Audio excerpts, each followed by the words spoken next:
Howdy folks, I'm going to show you some load securement things today.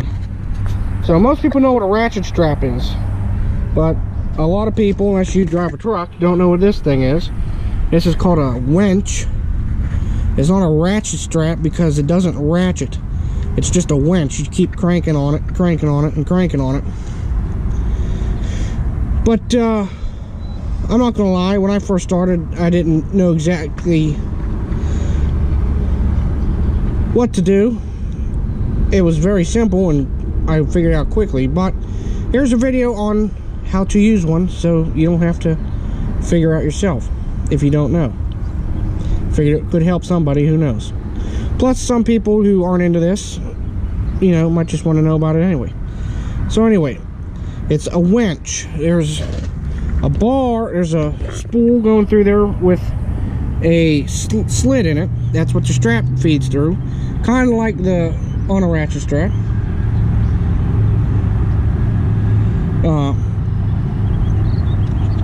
And here's the sprocket with the catch right there, and on this side there's a piece of pipe with some holes in it, and that's what you put your bar in.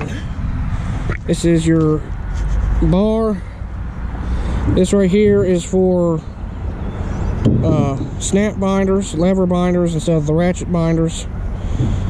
Not all the bars come with that, but most come with this. This is what you use to use your winch. So that's what gets inserted into it. I'll show you how to use it. Okay, so you got your bar right here. That's, like I said, that's what goes in.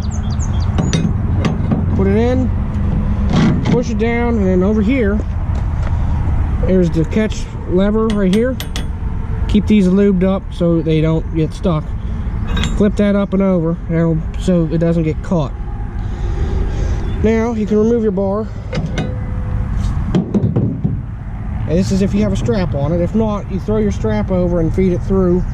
You need at least 12 inches coming back through to overlap for it to work properly. But, you know, take your strap, give it a pull. If you don't get it on there straight, it could be a little tough.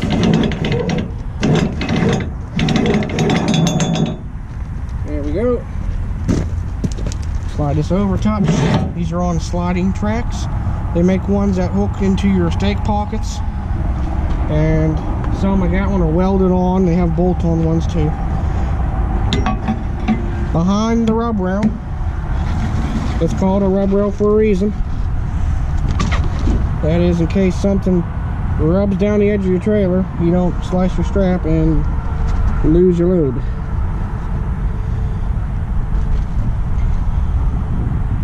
Now, these straps are on backwards for whatever.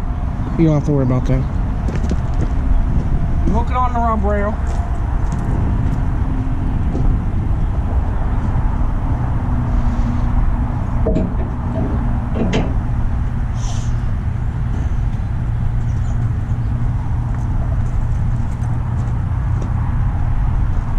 You hook it on the rub rail or whatever you're hooking it to. Pull the excess, line the excess up back on the spool here. So it's similar to a ratchet strap. And you flip your catch over. As you see, the catch has a little tooth there that rides in those grooves. That's what locks it in. See? It won't move. So, take your bar, put it back in the hole. Start cranking them.